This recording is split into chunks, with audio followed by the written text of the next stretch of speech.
নমস্কার, আপনারা দেখছেন নিউজ মুখ্য বার্তা। সকলের সাথে সকলকে নিয়ে নিউজ মুখ্য বার্তা দেখতে চ্যানেলটি সাবস্ক্রাইব করুন।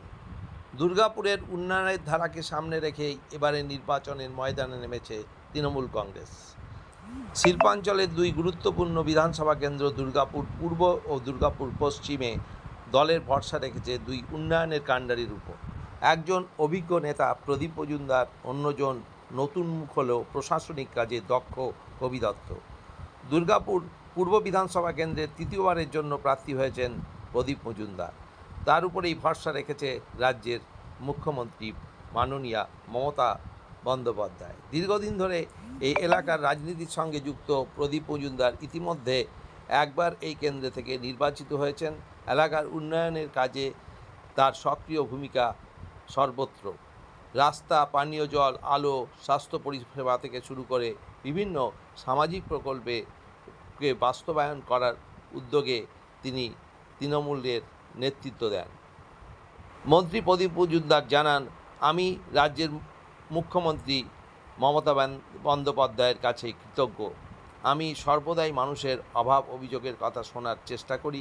এলাকায় যতটুকু পেরেছি উন্নয়নের কাজ করেছি।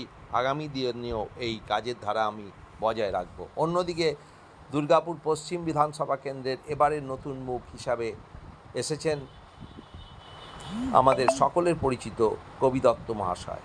বর্তমানে তিনি আসানসোল দুর্গাপুর উন্নয়ন পর্ষদের চেয়ারম্যান।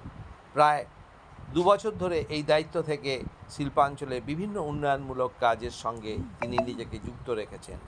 তিনি এডিডিএর কাজ শুরু করার পর থেকে পরপর উন্নয়ন, পরিকাঠামো, রাস্তা, জল এবং পার্ক, সৌন্দর্যায়ন প্রতিটি কাজে সুন্দরভাবে করে চলেছেন। সেই অভিজ্ঞতাকে সঙ্গে নিয়ে এবারে নির্বাচনে ময়দানে নেমেছেন তিনি। নিজেকে প্রার্থী হিসাবে পেয়ে তিনি আশাবাদী।